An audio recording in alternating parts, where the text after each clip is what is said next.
So for today's movie review, I'll be reviewing the 2004 film Ultraman the Next, a movie a part of the ever so popular tokusatsu franchise Ultraman. And I'm not the biggest fan of Ultraman, but at least I am familiar enough with the franchise through both the original 1966 television show along with the 1990s miniseries Ultraman Towards the Future. But as far as this movie goes, I have no idea if this movie's its own thing or if it's a part of a pre-existing TV show, but I'm here to review it. So, is Ultraman the Next any good?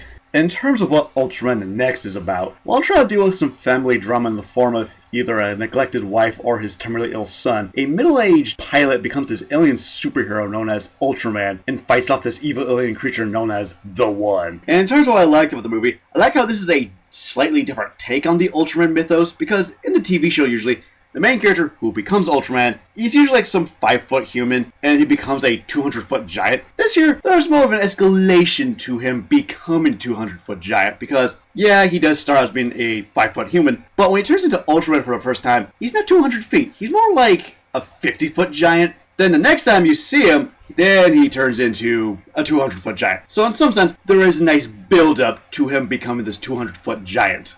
I like the costumes to both Ultraman and The One in this. They look pretty great, although I will admit the neck piece on The One looks a bit too stiff. The fight scenes between the monsters are pretty great. The movie has some decent character development, and I also like the conflict in which the main character goes through, because not only does he have to become this alien superhero and fight this evil monster, he also wants to spend time with his family because, like I said in the plot synopsis, his wife feels neglected and wants to spend time with her, and he wants to spend as much time with his son as much as possible because, well, like I said earlier, his son is dying from a terminal illness. I like that angle. That I thought was a good aspect of the movie.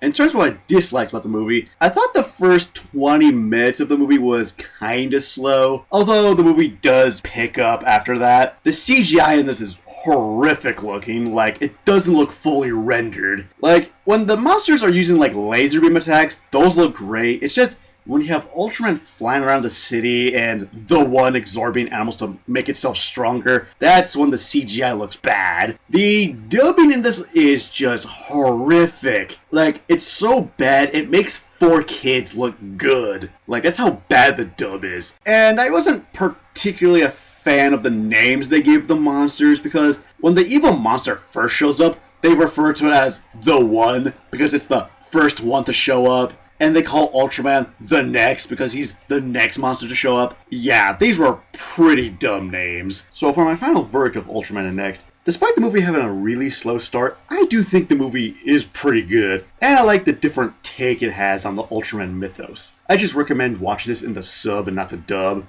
And before I give my final rating, what did everyone else have to say about Ultraman the Next?